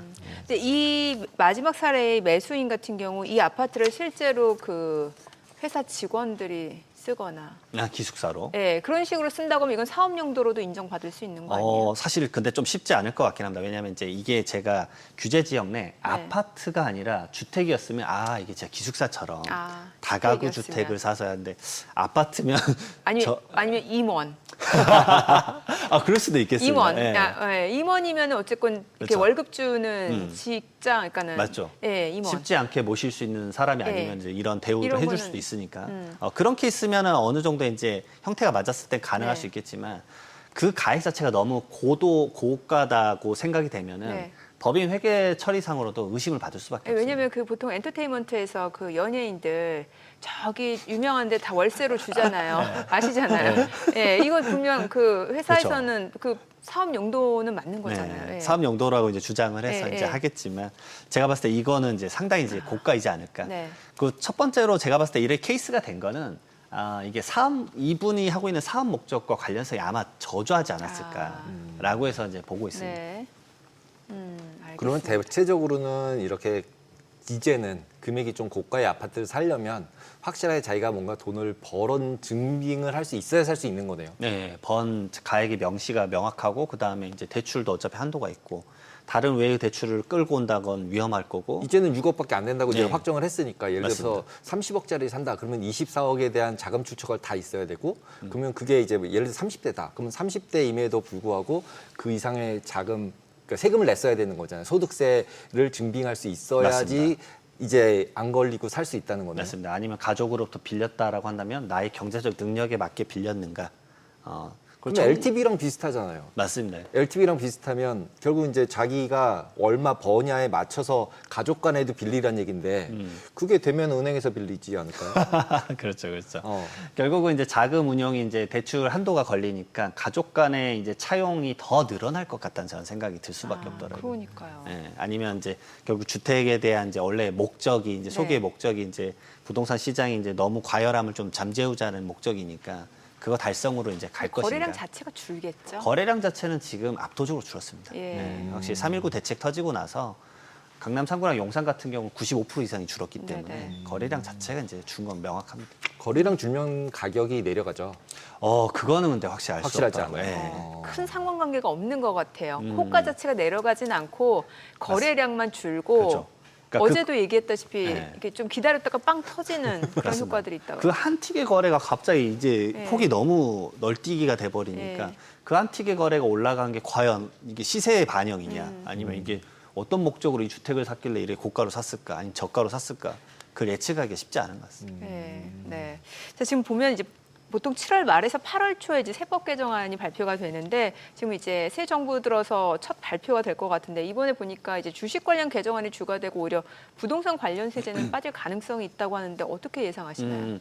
계속 이제 이재명 정부 처음부터 얘기를 네. 했었죠. 이제 부동산은 이제 시장에서 이제 세금으로 뭔가 규제를 하진 않겠다라고 말씀을 하셨기 때문에 오히려 이것에 대한 포커싱을 많이 주지 않는 것 같아요. 그냥 이제 주식 시장 쪽으로 계속 포커싱을 주고 있어서 코스피 같은 경우도 저도 주식을 하지만 상당히 많이 계속 올라가고 있고 그다음에 주식시장 우선으로 해서 뭐 상법 개정도 하고 그다음에 배당 소득에 대한 이제 이런 개편도 했기 때문에 오히려 이쪽에만 포커싱 맞추고 부동산 시장에 대한 개편안은 이번에는 오히려 저도 예측을 하고 있는데 거의 안 나오거나 나와도 그게 유의미한 건 아니거나 네. 아니면 이제 좀 더 기대하는 건 네. 이제 서울 중심되어 있는 이런 지역을 보는 게 아니라 이제 소외된 지역에 대해서 많이 이제 혜택을 주는 감면이 나오지 않을까 그런 생각을 한번 해봅니다. 미분양 뭐 이런 부분에는 혜택을 맞습니다. 준다 오히려. 예, 맞습니다. 그 사실 이제 뭐 부동산 관련 세제는 좀 빠질 가능성이 있긴 합니다만 이제 종합부동산세죠. 종부세 같은 경우는 이제 전 정부에서 사실 뭐 대폭 완화했다라는 평가가 나오고 세수 규모가 그러면 그렇게 크지 않은 상황인 거예요, 지금? 종부세는 계속 이제 들락날락 하기는 들락날락, 했었었는데 예, 예. 확실히 완화된 이유 중에 하나는 이제 공시지가 현실화가 영향이 컸었을 겁니다. 그래서 23년도 20년 가격을 확 낮췄다가 문제 이게 다시 점진적으로 올라갔기 때문에 제가 예전에도 계속 말씀을 드렸던 게 이게 한 25년, 26년쯤 되면은 다시 공시가격이 어차피 물가 상승률 반영해서 올라가니까 그러면은 결국 종부세가 다시 올라갈 것이다라고 네. 말을 했는데 그게 이제 시차를 딱 두고 이제 반영된 거라고 생각을 하고 있습니다. 그래서 24년도에는 뭐 4조 4,600억 정도가 이제 거칠 거고 전년 대비 6.4% 올라간 거라고 하는데 이게 공시지가가 올라갔기 때문에 자연스럽게 증가가 될 수밖에 없는 상황 같습니다. 네. 물론 이제 이게 은퇴하신 분들에게는 사실 상당히 부담이 크거든요. 이제 그분들에게는 이제 어느 정도 약간 증폭적 과세 아니냐라고 그러게요. 하는데 제가 봤을 때 그래도 개편안이 종부세에 대해서 개편을 한다라는 거는 아직은 또 시장이 혼선 줄 것 같아서 그래서 이번에도 이게 안 넣지 않을까라는 생각도 하고 있습니다. 빠질 아니, 거라고 네. 보시는 거네요. 그냥 아예 손을 대지 않을 것 같습니다. 오히려 그냥 그대로 이제 근데 작년 7월 달에 그 대통령 되기 전에 그 종부세에 대해서 징벌적 과세는 과도하다. 그렇죠. 이런 얘기를 얘기를 하셨잖아요. 언급은 있었었죠. 네. 그때 언급은 있었었기 때문에 뭐 이제 기대하실 수도 있긴 하겠지만 사실상 주식시장 포커싱만 엄청 강화되고 있는 거 아닌가. 그냥 그 다음에 언급이 없었었기 때문에 거의. 예. 그리고 다른 얘기일 수도 있는데 종부세하고 재산세하고 이거 이중과세 아니에요? 사실 뭐 그렇게 보는 시야가 예. 사실 상당히 큽니다. 예. 근데 이제 재산세를 다시 더 강화를 하고 종부세 없애자 그러면 그것도 또 퀘스천인 게 사실 종합부동산세를 거둔 다음에 그 네. 목적이 지방에 다시 뿌리거든요. 결국은 그러면 이제 좀 많이 이제 집중된 지역에 자금을 모아서 지방 세제로 주겠다라는 목적이기 때문에 오히려 이제 종부세 거치는 쪽에서 더 반발이 일어날 수는 있겠죠, 사실은. 네. 그것에 대한 퀘스천이 있기는 한데 이게 거의 상속세 개편처럼 와 이게 쉽게 한 번만에 뚝딱 된다라는 건 거의 불가능할 것 같습니다. 네. 그리고 이제 부동산 세제 관련해서는 주택 수가 아니라 주택 가액으로 기준으로 해야 된다 이런 얘기가 있는데 개편이 될 가능성이 있는 건가요? 요거는 요즘 최근에 많이 논의되고 있는데 연구도 되고 있는 거 봐서 가능할 수도 있겠다는 생각이 듭니다. 왜냐하면은 똘똘한 한 채 선호로 되니까 지금 강남 3구랑 용산만 정말 엄청 몰리는 추세가 될 수밖에 없잖아요. 엄청나게 선호가 되는데 이 대출 규제로 지금 어느 정도 막기는 했지만 실상 저는 그런 생각도 듭니다. 대출 규제 6억 원? 근데 여기 사시는 분들이 그거 신경 쓸까라는 퀘스천이 진짜 있어요. 약간은. 왜냐하면 실제적으로 이제 현금성 자산이 가진 사람이 꽤 많을 수도 있기 때문에 그래서 그 상황에서 이제 주택 수가 아니라 이제 주택 가액 기준으로 해버린다. 뭐 양도소득세, 취득세 전부 다 개편한다 그러면 그건 이제 엄청나게 큰 개편이 되긴 하겠지만 그게 하나로 이제 논의가 될 수는 있겠다는 생각은 진짜 하고 있습니다. 왜냐하면 그럴 수 있겠다. 왜냐면 1세대 1주택자가 강남에 하나 있어서 장기보유 특별공제 막 80%까지 받아서 비과세를 받으면 세금 혜택이 엄청 크거든요. 이제 보시게 되면 서울에 12억짜리 한 채 있고 만약에 예를 들어 집값 상승이 엄청 했는데 나는 1세대 1주택자다. 그리고 비과세 받으면 세금 12억 원까지는 이제 영원이니까. 근데 지방에 6억 원씩 두 채 있어서 상승했는데 그럼 처음 파는 거는 세금 내야 되고 두 번째 파는 건 비과세 받으니까 첫 번째 파는 것에 대해서는 내가 결국 양도세를 내야 되니까 이게 맞아? 라는 이제 퀘스천이 들 수밖에 없는 것 같습니다.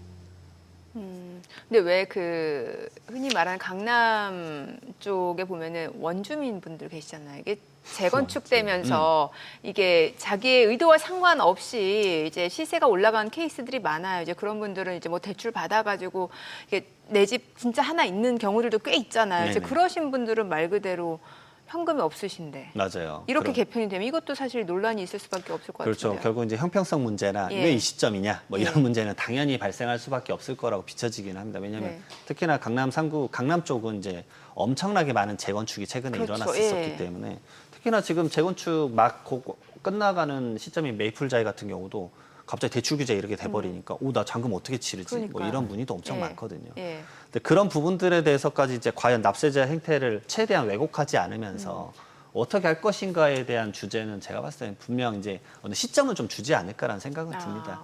그러니까 세금이란 거는 그나마 대출과 좀 다른 건 대출은 그 다음 날부터 바로 실현될 수 있겠지만 네. 세금 호흡이란 게 한 2년 전에 세법 개정안도 미리 안내해 주는 경우도 많기 때문에 저희가 이제 이렇게 할 거니까 그 다음부터 호흡 가지시고 미리미리 좀 준비를 하시고 포트폴리오도 좀 구성하십시오라고 말하지 않을까라는 생각이 듭니다. 그리고 특히나 양도세는 바로 하지 못하더라도 뭐 취득세나 뭐 보유세 같은 경우는 미리 알려주고 하게 되면 어느 정도 대비할 수는 있기 네네. 때문에 그런 부분을 좀 믹싱 시키지 않을까 싶습니다. 대비라고 하시면 어떤 대비를 해야 돼요? 뭐 예를 들어서 추가로 내가 주택을 취득한다. 근데 이제 바뀌었다 그러면 취득세도 이렇게 바뀌었으니까 주택수에 따라서만 무조건 억울한 취득세가 좀 뭐 저런 식으로 발생을 했었는데 네. 이제 가액 기준으로 간다 그러면 좀 더 다른 식으로 접근을 해도 되겠구나. 물론 이제 가액 기준하고 주택수 늘어나는 게 우리가 흔히 알고 있는 강남 3구나 용산 같은 경우 어차피 둘 다 엄청나게 초과해 버릴 거니까 거기에 대한 접근을 막는 것도 발생할 수는 있겠죠. 네. 근데 당연히 그런 부분들에 대한 과열한 건 이제 이렇게 적용으로 막아주고 나머지 부분들에 대해서 좀 혜택을 풀어준다거나 예를 들어서 아까 말씀 좀 올렸었지만 강남 3구나 용산 제외하고 오히려 다른 지방 그러니까 수도권을 제외한 지역에서까지 저는 그 비조정 대상 지역에서 주택수 많다고 취득세 중과하는 건 전 아니라고 좀 생각을 하고 있어요. 그래서 그런 지역은 취득세 중과도 좀 다 풀어줄 필요가 있지 않을까. 미분양이 광역시도 지금 어찌 보면 넘쳐나고 있는데 뭐 대구 같은 지역은 좀 많다고 들었는데 그러면 그 사람들은 그냥 터전에서 거기서 살려고 하는데 주택수 못 늘린다 그러면은 그거는 지역 경기에도 과연 맞을 것인가 그런 생각도 좀 들고 종부세는 1년에 한 번 결국 과세 기준을 정해놓고 과세가 되는 거니까 그 전에 의사결정 기간을 줘서 이제는 선택을 좀 하십시오. 정리할 거면 정리하셔라. 뭐 그런 식의 이제 퀘스천을 주지 않을까라는 생각이 듭니다. 코리아 디스카운트 해소라는 명분으로 지금 이제 배당 소득 분리과세 부분이 얘기가 계속 되고 있고 기존에 이제 하려고 그러다가 이제 금투세 같은 경우도 하려다 이제 안 했잖아요. 네네. 그러면 둘 중에 뭔가 하나를 골라야 되잖아요. 정부의 입장에서는 어느 쪽으로 될 가능성이 더 높은 건가요? 아무래도 저는 배당 쪽으로 갈 것 같습니다. 왜냐하면 금투세는 결국 사고 파는 거를 권하니까 그냥 장기적으로 이걸 가져가고 결국은 이제 코스피 쪽 말 그대로 자본시장으로 몰려고 했던 목적에선 부합하지 않을 수도 있거든요. 특히나 한국 스타일은 너무 이제 사고 팔았다를 자주 하는 경향이 있으니까. 그래서 배당 소득 분리과세를 한다 그러면 얼추 저도 생각을 해봤는데 뭐 7억 원 정도를 만약에 내가 이제 구입을 해서 배당률 3% 받으면 2천만 원이 넘어가니까. 네. 왜냐면 2천만 원까지는 지금 15.4%의 분리과세에서 이것만 내고 끝인데. 근데 그 정도의 소득이 있는 사람들이 이제 급여 소득도 높기 때문에 2천만 원 넘어가 버리면 합산돼 버리니까 갑자기 소득세가 확 뛰어버리거든요. 네. 그게 당황스러워가지고 아 이거 하겠나 해가지고 이제 다 빼버리시는 거니까 사실 그게 목적이 크거든요. 근데 7억 정도면 그래서 그 자금 쓸 거면 주택사자에서 주택으로 몰린 거거든요. 그러니까 그런 분들을 니즈를 조금 더 이제 이 자본시장으로 몰기 위해서는 뭐 지금 정부의 목적을 달성하고자 한다면은 제가 봤을 때 배당소득 쪽으로는 가는 거는 이제 합리적이지 않을까 생각이 듭니다. 하다못해 범위라도 좀 넓혀준다면. 그럼 개정이 되면 저런 식으로 된다는 거죠, 지금? 뭐 1억에 될 수도 있을 것 네. 같은데 예전에는 사실은 4천만 원까지가 분리과세였거든요. 4천만. 네. 예. 그러니까 예전에 스타일대로만 가도 4천만 원이면 그러면 아까 말했던 것도 14억 정도를 넣어야 3% 받으면 4천만 원 살짝 이렇게 넘기는 수준이 될 거니까 그 정도만 해도 많은 이제 배당을 목적으로 장기적으로 보유할 수도 있겠다. 그러니까 예전의 세법을 돌이켜 보면 그 정도만 해도 나이스하지 않을까 생각이 듭니다. 알겠습니다. 오늘 내용 여기까지 듣겠습니다. 잘 들었습니다. 네, 고맙습니다. 고맙습니다.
안정적인 노후를 준비하기 위해서 퇴직연금에 관심이 많으실 텐데요. AI가 날로 성장하고 발전하는 지금 연금 관리도 맡길 수 있게 됐다는데요. 어떤 내용인지 알아보겠습니다. 미래에셋투자와 연금센터 김동엽 상무 모셨습니다. 어서 오세요. 안녕하세요. 네, 안녕하십니까.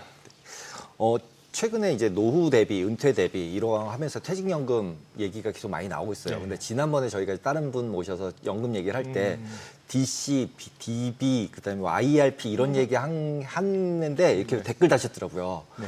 야, 니네는 왜 이렇게 짧은 말만 쓰냐? 그게 뭐냐 도대체.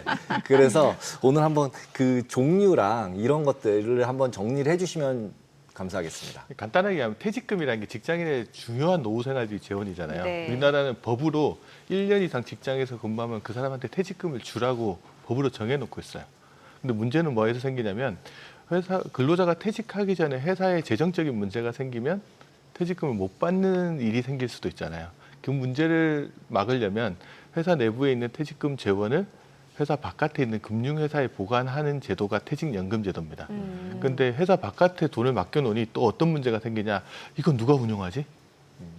이 문제가 생기죠. 그러니까 원래 회사가 맡겨놨으니까 회사가 그대로 운용해. 그리고 그냥 원래 퇴직금 주듯이 똑같이 주는 게 있어. 이게 이제 DB형 제도입니다. 확정 급여형. 급여가 딱 확정돼 있습니다.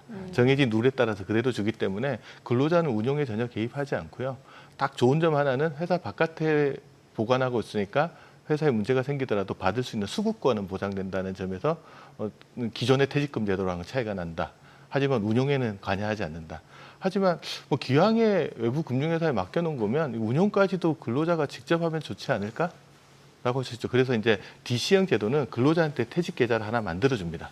그리고 근로자가 1년 일하면 한 달치 이상 급여를 그 계좌에다 넣어줍니다. 그리고 그거 네가 어디다 투자하든지 네가 알아서 해. 그리고 수익 나면 그거까지 다 합쳐서 퇴직할 때 퇴직금으로 가져가. 이게 DC형 제도입니다. 그래서 Defined Contribution이라고 해서 회사가 부어주는 돈이 정해져 있는 겁니다. 네. 운용은 알아서 하는. 그래서 저는 개인적으로 영어로 막 DB, DC 하니까 사람들이 헷갈리는데 네. 그냥 DB는 회사 운용형, 네. DC는 근로자 운영형 이렇게 기억하시면 될 것 같고요. 그 밖에 이제 개인들이 이것만 가지고 좀 부족해 스스로 좀 퇴직금을 만들어서 운영하고 싶어 하는 사람들이 가입하는 게 개인형 퇴직연금이라고 해서 IRP라는 계좌가 있습니다. 이거는 이제 소득이 있는 사람들은 누구나 다 가입을 해서 그 계좌에 저축을 하면 1년에 900만 원까지는 저축금액을 세액공제까지 해주는 계좌고 여기다가 퇴직금 나중에 받을 때 받은 거 집어넣고 연금으로 수령할 수 있는 계좌가 있습니다. 그래서 DB, DC, IRP 이렇게 세 가지가 있습니다. 내가 넣을 수 있는 돈은 연간 900만 원이다. 그러니까 세액 공제를 받을 수 있는 세액 게 공제는. 받으며 저축할 수 있는 게 IRP에는 900만 원까지 가능하다. 네. 그럼 보통 이제 회사 다니면 이제 뭐 DB나 DC 선택해서 이게 받는 퇴직금이 되는 거고, 네, 그다음에 개인이 따로 추가하게 되는 거 이제 IRP가 있는 거고. 그렇죠, 맞습니다. 예. 그런데 네. 요즘에 이 IRP를 주목해야 된다면서요? 이게 왜 그러냐 그러면 예. 지금 우리나라의 가장 큰 트렌드 중에 하나가 고령화라는 트렌드가 고령화. 있죠. 그렇죠. 고령화가 되면은 퇴직을 직장에서 떠나잖아요. 네. 그럼 퇴직금을 수령하시는 분들이 많이 늘어나게 됩니다. 그분들이 그 퇴직금 일시금을 받아서 써버리면 노후 생활을 하기가 좀 곤란하죠. 그렇죠. 그래서 이제 퇴직금을 받아서 IRP 계좌라는 곳에 집어넣고 그거를 55세 이후에 연금으로 수령하면 퇴직소득세를 한 30% 정도 감면해 줍니다. 아, 세제 혜택이 있어요? 예, 세금 연금으로 수령했을 때 세금을 감면을 해주는데 그러려면 이제 IRP 계좌가 필요하잖아요. 예. 그리고 55세 이전에 요즘 이직하시는 분들 되게 많으시잖아요. 네네. 법으로 어떻게 돼 있냐? 55세 이전에 이직하시는 분은 퇴직금을 무조건 IRP 계좌에 이체해야 됩니다. 선택권이 없습니다. 물론 네. IRP 계좌에 넣고 나서 해지는 할 수 있지만 일단은 IRP 계좌로 넣어야 되니까 네. 그런 부분들 때문에 이제 IRP 계좌에 대한 관심들이 되게 많이 넣고 직장 생활을 한다 그러면 인생에 반드시 한 번 이상은 IRP 계좌를 만나게 네. 되어 있다고 보시면 됩니다. 그럼 IRP 계좌는 그냥 각자 알아서 운영하는 건가요? IRP 계좌는 자기가 만들어 놓은 계좌잖아요. 네. 그 안에 들어가는 붙는 것도 자기가 붙고 그걸 어디다 투자할지도 자기가 결정하고 그 늘어난 것들에 대해서 이제 수익을 연금 형태로 수령할 수 있습니다. 그럼 IRP 안에서 어떤 거를 투자를 할 수 있는 건가요? IRP 계좌는 이제 은행, 증권사, 보험사에서 가입을 할 수 있는데 네. 대다수에서 원리금 보장 상품부터 투자 상품까지 다양한 상품들을 할 수 있습니다. 근데 요즘 이제 일반 투자자들이 제일 관심 많은 게 ETF 같은 데 투자하시는 거 예. 관심 많으시잖아요. 근데 ETF를 실시간으로 거래하려면 증권사에서 IRP 계좌를 개설하셔야 되고 은행이나 일부 보험사 쪽에서도 ETF를 서비스는 해주는데 실시간 거래는 안 됩니다. 그래서 그런 차이점들은 조금씩 있다. 그래서 실시간 안 된다는 얘기는 오늘 얘기를 하면은 내일 사지거나 모레 사지거나 아마 이러나요? 한 번 정도, 하루에 한 번 정도 거래를 할 수, 신탁 계좌 안에서 거래를 하는 거라서 그러니까 바로바로 사고 팔 수 없는 구조로 되어 있다라고 알고 계십니다. 그래서 이제 그 부분이 불편하신 분들은 증권사 같은 계좌에서 IRP 계좌를 많이 하시고 어차피 하루에 한 번밖에 거래 안 하는데 이러시는 분들 같은 경우에는 그냥 증권사, 은행이나 보험사 계좌에서 하는데 그것도 서비스를 다 제공해 주는 건 아니고 은행하고 보험사 중에 일부만 제공해 주고 있기 때문에 자기가 한번 확인해 보시고 나한테 적합한 금융회사를 찾으셔가지고 IRP 계좌를 개설하는 필요가 있습니다. 그럼 이미 갖고 계신 분들 혹시 나 증권사 IRP 계좌로 이전하고 싶다 하시는 분들은 아주 어떻게 해야 돼요? 쉽습니다. 그냥 옮기려고 하는 회사에 가서 아니면 요즘 모바일로 많이 하시잖아요. 네네. 모바일 들어가시면 이전 서비스가 있습니다. 이전 서비스. 그냥 클릭하고 누르시면 이전이 되고요. 네. 이제 내가 이전하겠다고 하면 지금 현재 가입하고 있는 회사에 이전하려는 회사에 전화 한번 해서 확인하고 의사 확인이 되면 알아서 처리를 해줍니다. 이 과정에서 이제 IRP를 IRP끼리 이전하는 경우에는 실물 이전 서비스도 됩니다. 내가 현재 투자하고 있는 상품들을 그대로 가지고 이전하는 서비스들도 일부 가능하기 때문에 그런 것도 확인해 보시고 내가 투자한 상품 그대로 가져갈 수 있는지 그리고 그거 옮길 때 어떤 절차인지는 이제 한번 금융회사에 문의해 보시면 금방 알아볼 수 있으니까 그렇게 하시면 될 것 같습니다. 보통 이제 IRP나 연금 계좌 같은 경우는 우리가 못 찾잖아요.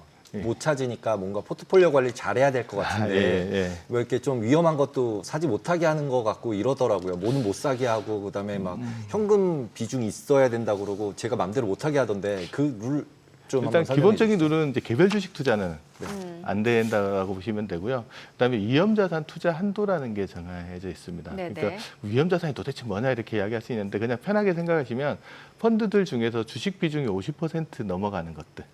그런 것들을 위험자산이라고 하는데 그런 자산에는 내 퇴직연금 DC형이나 IRP 적립금 중에 70%까지만 투자할 수 있습니다. 네. 근데 예외적인 것들도 분명히 또 있잖아요. 보통 이제 펀드들 중에 TDF라고 하는 타겟 데이트 펀드가 네. 있거든요. 이거는 처음에는 주식 비중을 아주 높게 가져가다가 은퇴하는 시점에는 아주 낮게 한 40%까지 떨어뜨려주는 자동 조정해주는 상품인데 요거는 주식 비중이 처음에 50% 넘잖아요. 네. 근데 이건 위험 자산으로 안 봅니다. 그러니까 여기는 100% 자기 자금 다 집어넣을 수도 있거든요. 오. 그런 예외적인 거 몇 가지는 제외하시고 위험 자산에는 한 70%까지 자기가 넣고 나머지 30%는 비교적 안정적, 그러니까 주식 비중이 50%가 안 되는 펀드들이나 ETF 같은 데다가 투자하면 되고요. ETF도 사람들은 ETF 하면 다 주식에 100% 오리엔트돼 있다고 생각을 하는데 요즘 퇴직연금 가입자들을 위해서 안정형 ETF들도 나와 있습니다. 채권하고 좀 섞어서 네. 비중을 여기다가 100% 다 투자할 수 있게끔 해놓는 ETF들도 있어서 그런 거 찾아보시고 자기가 맞는 거 고르시는 방법들이 있습니다. 지금 화면에 보니까 ETF하고도 TDF 비교를 해놨는데 저것도 좀 쉽게 알려주세요. 사람도 이게 또 ETF 아까 DBDC 헷갈리듯이 ETF, TDF 하면 뭐 투자를 하시는 분들 저게 헷갈릴 리가 없습니다. 그렇죠, 예. 근데 퇴직연금이라는 것들은 근본적으로 직장에 다니는 사람들이 대부분 다 하기 때문에 투자에 평상시 관심 없는 사람들도 많이 네. 하다 보니까 좀 헷갈리시거든요.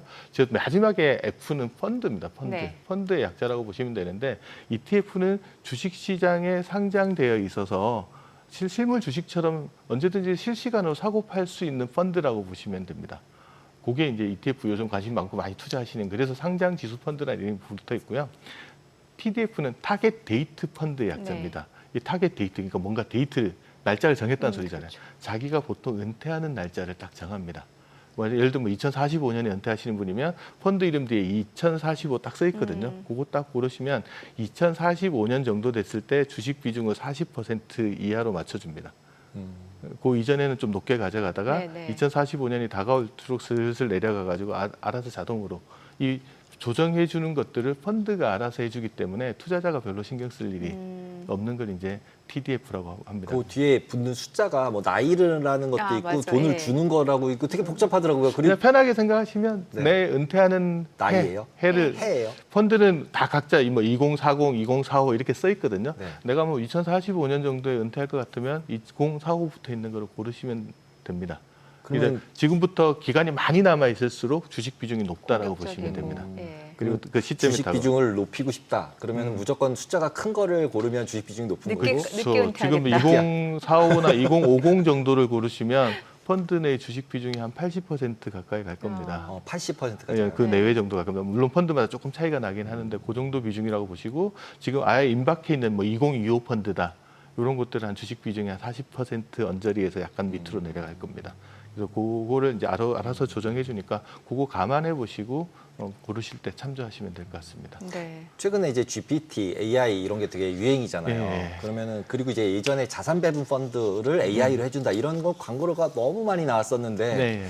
최근에 다 죽은 것 같아요. 아, 그렇죠. 예. 다시 살아나는 느낌이 약간 보이는데 AI로 다시 운영합니다. GPT로 뭐 설명해 줍니다. 이렇게 하는데 과거라의 AI 뭐 자산 배분 펀드 나왔던 거랑 네. 지금 현재 다시 나오는 이제 GPT 나온 다음에 나오는 AI 펀드랑 뭔가 수익률이 다르거나 운영 방법이 다른가요? 뭐 그건 이제 지금 현재는 연금 쪽에서 운영하는 것들은 로보드바이저라고 해서 뭐 수치하게 로봇이 운영해 주는 거잖아요. 그러니까 명확하게 보면은 AI 인공지능이 100% 운영해 주느냐 그러면 아직까지는 인공지능이 100%는 아니고 그냥 알고리즘에 의해서 운영되는 정도의 수준이고 현재 퇴직연금에서 이거를 본격적으로 도입하려고 했더니 무슨 문제가 있냐 그러면 퇴직연금에서는 일임이 안 됩니다.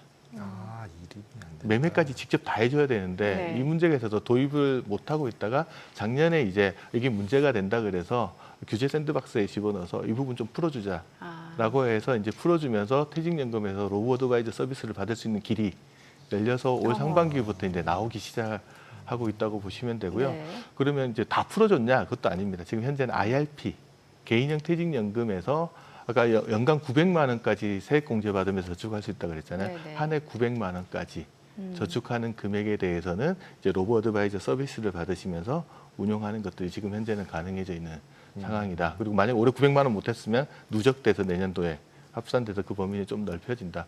제 개인적인 생각으로는 이 범위가 앞으로 좀 더 확대되고 뭐 DC까지 좀 확대되고 이렇게 되면 좀 더 확산될 수 있지 근데 않을까. 예를 들면 회사를 한번 이직하게 될 경우에는 예. 한 번에 좀 큰 금액이 한 번에 들어가잖아요. 예, 예. 그러면 그거는 다 해도 되는 거네요, 그러면? 일단 900만 원까지가 아예 그러니까 아, 로보어드바이저 서비스 잔액이 얼마가 있던 상관없이 예, 예. 로보어드바이저는 내가 지금 900만 원밖에 안 된다. 현재 계좌 1억이 있다 그래도 올해 할 수 있는 거는 900만 원까지. 한 해에 900만 원까지밖에 예, 안 되는 예. 거예요. 그래서 이건 아. 약간 제약이 있어서 뭐 물론 시범 단계니까 뭐 그렇게 한다라고 이야기는 하는데 조금 더 확대될 여지는 있을 것 같긴 합니다. 그래서 한번 지켜보면 좋을 것 같습니다. 앞서 이제 저희가 뭐 ETF, TDF 다 체크를 해봤는데 혹시 이 관련해서도 추가적으로 좀 첨언해 주실 내용이 있으신가요? 일단 투자하시는 분들 예. 입장에서 퇴직연금 투자하시는 분들 일반인들이 되게 많다 네네. 보니까 많이 물어보는 게 어디다 투자해야 되냐, 어떻게 어디다, 투자해야 예. 되는지 되게 많이 예. 물어보시는데 저는 개인적으로 질문을 자기한테 던져보는 게 되게 중요합니다. 예를 들면 내가 정기예금 정도의 수익률에 만족하냐라는 질문을 던져봤을 때 그렇다고 하면 정기예금 하면 되잖아요. 근데 대부분 사람들 거기 예스라고 답을 안 합니다. 그렇죠. 예. 그럼 두 번째 내가 자기한테 물어봐야 될 거는 그럼 내가 스스로 자산을 골라서 운영하고 할 시간과 역량과 경험이 충분한지 대한 질문을 던져보면 또 거기에는 아니라고 답변하시는 분들이 훨씬 많으시거든요. 그런 분들이 이제 도움을 받을 수 있는 것들이 서비스가 뭐가 있냐 그러면 요즘 금융회사마다 많이 해주는 게 포트폴리오 추천 서비스가 있습니다. 포트폴리오 추천. 그러니까 퇴직연금이나 뭐 가입하고 있는 분이 포트폴리오 추천 서비스를 신청을 하면 자기 투자 성향에 맞는 포트폴리오를 정기적으로 제공을 해줍니다. 그거 보고 그대로 따라 하셔도 되고요. 예. 난 이대로 할래라면 클릭하면 그대로 따라가서 되는 것도 있고 아니면 나는 참조만 하고 그냥 그대로 하진 않을래. 그러니까 참조만 할래 하면 그렇게 하시는 분도 계시고요. 그러니까 추천만 받고 이거를 정기적으로 구독한 데서 뭐 포트폴리오 추천, 포트폴리오 구독 이렇게 이야기하거든요. 네. 그렇게 하시는 분도 있고 어떤 분도 이런 거 있대요. 아 그냥 내가 투자는 하고 싶은데 일일이 신경 쓰기 싫으니까 아예 백화점 가면 과일 바구니 딱 포장돼 있는 거 팔듯이 이것저것 과일 파는 거. 그 딱 포장돼 있는 예. 거 팔듯이 펀드나 이런 것들을 딱 포장해서 이렇게 주는 상품들이 없냐? 이걸 레버카운트라는 상품이 있습니다. 그런 상품으로 운용하는 것들이 개인연금이나 이런 데서 가능하고요. 근데 이제 금방 이야기했듯이 아까 로보어드바이저에서 가능하다는 거는 IRP에서 이제 그런 레버카운트 서비스를 로보어드바이저가 해주는 게 가능하니까 그런 서비스를 이용하는 것도 가능하고요. 그다음에 이것저것 다 싣고 난 나이에 따라서 나 주식 비중이나 채권 비중을 알아서 좀 조정해줘 이러시는 분들 있으시다 그러면 아까 말씀드렸던 타겟 데이트 펀드 같은 것들을 고르시면 뭐 장기간에 걸쳐서 꾸준하게 그렇게 자산 관리를 이제 펀드가 알아서 해주는 형태의 그러시면 됩니다. 그래서 나한테 맞는 서비스가 뭔지를 한번 체크해 보시고 거기에 맞게끔 운영하시는 거 되게 중요하고요. 가장 안 좋은 자산 관리 방법은 샀다 팔았다 하는 겁니다. 주로 자진 거래를 하면 수익률이 좋을 것 같은데 대부분이 보시면 많이 오른 다음에 사고요. 많이 떨어진 다음에 파는 경우들이 되게 많아서 그래서 좀 섣부른 매매보다는 좀 안정적으로 자산 배분을 해서 운영할 수 있는 서비스나 나한테 맞는 서비스를 찾아서 장기적인 관점에서 자산을 운영해 나가는 것들이 특히 DC형 퇴직연금이나 IRP 운영하시는 분들한테는 되게 중요한 것 같습니다. 근데 제가 예전에 들었던 것 중에 연금 가입을 개인연금을 많이 해요. 네. 그랬다가 연금을 받아도 되는 시기에 갔는데 그 금액이 잘 벌었어요, 돈으로. 근데 돈을 받아요. 네네. 그러면 국민연금이나 이런 걸 안 준대요. 줄어든대요. 그거는 이러면은 이렇게 되면은 실제로는 내가 지금 열심히 투자를 할 필요가 없는 거잖아요. 연금 없다고 생각하고 그냥 내가 투자를 해야지. 뭐 이런 생각이 막 갑자기 들더라고요. 그게 이제 정확하게 잘 모르셔서 그러는 건데 네. 국민연금에 이제 소득이 많으면 감액하는 조항이 있습니다. 네. 그때 이때 소득은 어떤 소득을 이야기하냐 그러면 근로소득하고 사업소득. 근로소득과 사업소득이 전체 국민연금 가입자의 평균 소득 이상 되면 한 300만 원 정도 됩니다. 근로소득, 사업소득 합이 300만 원을 넘어가는 경우에 국민연금을 감액을 하는 거거든요. 그러니까 뭐 근로소득, 사업소득이 아니면 퇴직연금 소득이나 개인연금 소득이 많다고 해서 이걸 감액하거나 이런 일은 없으니까 그거는 크게 신경 쓰시지 않으셔도 될 것 같습니다. 연금 내에서는 그러면 감액이 없는 거다. 그러니까 사업소득하고 근로소득. 그러니까 이제 보통 이제 투자를 해서 금융소득이 발생하잖아요. 네.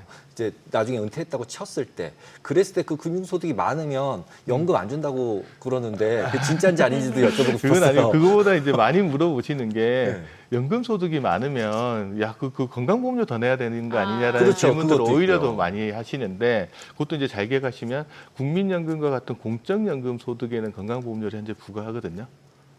근데 네. 퇴직연금이나 개인연금에서 아. 발생한 소득에 현재는 건강보험료 부과하지 않습니다. 예. 그렇기 때문에 오히려 개인연금이나 퇴직연금 자산을 불려서 노후에 거기서 투자하면서 연금 받으시는 분들이 뭐 건강보험료도 상대적으로 덜 내면서 노후 생활을 하실 수 있기 때문에 오히려 그걸 적극적으로 더 활용하시는 게 더 낫다는 걸 보실 수 있습니다. 국민연금보다는 뭐 네. 개인연금, 퇴직연금을 적절히 활용하는 게 훨씬 그렇죠, 좋겠네요. 그렇죠.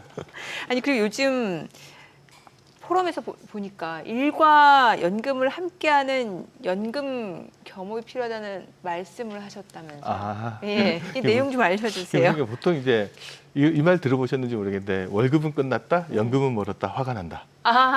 월급은 끝났다, 연금은 멀었다, 화가 난다. 소득 공백이 발생을 하죠. 그러다 보면 네. 이 소득 공백 기간을 어떻게 버틸 거냐라는 방법들을 가지고 많이 이야기하는데 그 기간을 전적으로 모든 연금을 다 동원해 가지고 뭐 퇴직연금, 개인연금, 뭐 주택연금에 다 동원해서 버틸 수도 있는데 그렇게 하면 뭐 괜찮은 방법이긴 하지만 여기다가 일을 조금 더 더하면 네, 좀 일하고 연금이 같이 간다고 해서 연금 겸업이라고 그러거든요. 약간 지졸부되는 구간이 필요한 거예요. 약간 그렇죠. 그렇게 되면 뭐가 장점이냐? 연금이 어느 정도 뒷받침되면 내가 일자리를 선택할 때 선택의 폭이 좀 넓어집니다. 소득을 조금 더 감소하더라도 내가 하고 싶은 일을 할 수 있는 장점들이 있고요. 반대로 봤을 때 소득이 어느 정도 근로소득이 약간 뒷받침되면 연금의 수명을 늘려갈 수 있습니다. 그래서 이 소득 공백 기간에 이렇게 일하고 연금이 같이 가는 설계를 해두면 이것들이 이제 이 외국에서는 점진적 은퇴라고 하거든요. 네네. 그러니까 완전히 단절시켜서 은퇴하는 게 아니고 일을 조금씩 줄여 나가면서 그 부족해지는 소득을 연금으로 조금씩 보충해 나가다가 네. 나중에 이제 은퇴하는 전략. 연금을 우리가 마음대로 금액을 바꿀 수 있어요. 그렇죠. 이제 국민연금 예를 자체를 들면 국민연금도 개시 시기를 최장 5년 당길 수 있고요. 당길 수 있고. 예, 그럼 물론 연금액이 좀 줄어들긴 합니다. 반대로 퇴직연금도 55세 이후에 내가 연금을 개시하는 시기를 내가 정할 수 있습니다. 금액도 내가 정할 수 있고. 그래서 연금 수급 개시 시기나 금액 같은 거는 자기가 어느 정도는 조정할 수 있는 여력이 되기 때문에 그거랑 일하고 잘 맞춰가지고 할 수도 있고요. 국민연금 같은 경우는 5년 당길 수도 있지만 또 5년 뒤로 미룰 수도 있거든요. 뒤로 미루면 또 연금액이 증액되는 부분들도 있어서 그런 것들 잘 활용하셔가지고 나한테 맞는 연금 스케줄을 만들어내는 거. 그게 이제 퇴직하면서부터 되게 중요한 거죠. 그래서 나한테 맞게끔 스케줄 만들고 그다음에 흐름을 만들어내는 것들. 그것들이 이제 50대가 되면 되게 많이 해야 되는 일들 중에 하나인 것 같습니다. 네, 알겠습니다. 오늘 내용 잘 들었습니다. 고맙습니다. 네, 감사합니다. 오늘은 이제 코스닥이 좀 힘을 내주는 상황이었고 참 이런 시장에서 소외된다는 건 아쉬운 상황이네요. 포모죠. 네, 제가 그렇고 금융주가 너무 아쉽습니다. 네, 금융주, 뭐 증권주, 네. 뭐 최근에 지주사, 뭐 상법 개정 수혜 기대감 있는 섹터들 날아가는데 사실 글쎄요 이런 종목들을 포트폴리오 갖고 계신 분들이 또 얼마나 계실까 이런 생각도 들고요. 그렇죠. 장투하셨던 분들은 중간에 파셨을 것 같아요. 그다음에 날아갔을 것 같아서 가슴이 더 아플 것 같은데. 네. 그래서 아직 시장 상승 여력이 충분히 있다는 얘기도 나오는 것 같습니다. 네, 맞습니다. 네, 저희 방송 중에 전해드린 내용과 관련해서 모든 투자 판단의 책임은 투자자분들께 있다는 점 알려드립니다. 머니 씨 오늘 여기까지입니다. 여러분의 모든 경제 SBS 비지가 함께하겠습니다. 저희는 내일 오후 3시 30분에 찾아뵙겠습니다. 고맙습니다.